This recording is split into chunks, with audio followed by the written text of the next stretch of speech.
Installing subscribers using Google Tag Manager. Hey there, it's Albert from Subscribers. Right now I'm going to show you an installation method that Subscribers allows, which is via Google Tag Manager.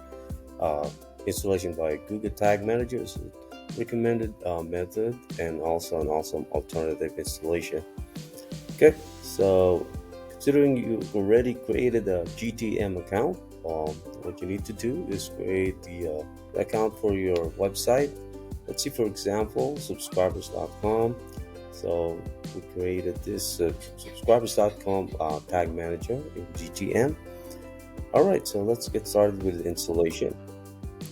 First, you will navigate in your subscribers dashboard,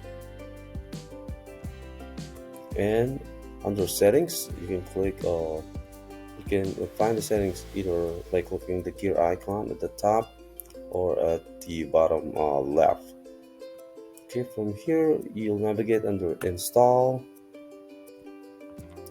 and simply copy the script provided under manual installation. So let's copy the script. Let's go back to Google Tag Manager. We'll click on new tag.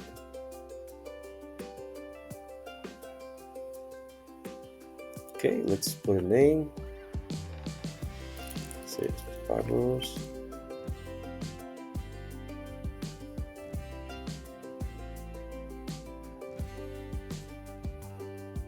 Let's say tag. From here, we'll select custom HTML under custom.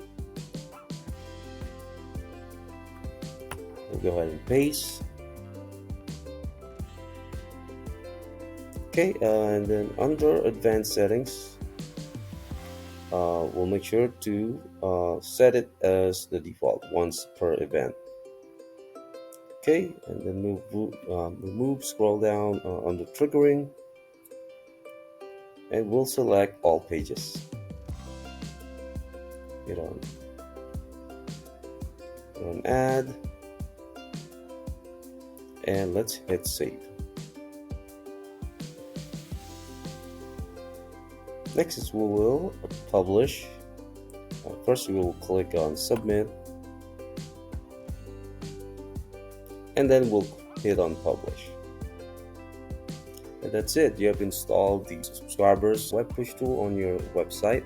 By the way, this is one installation method. If you're using the HTTPS website configuration, there's an additional file that needs to be installed called the service worker file.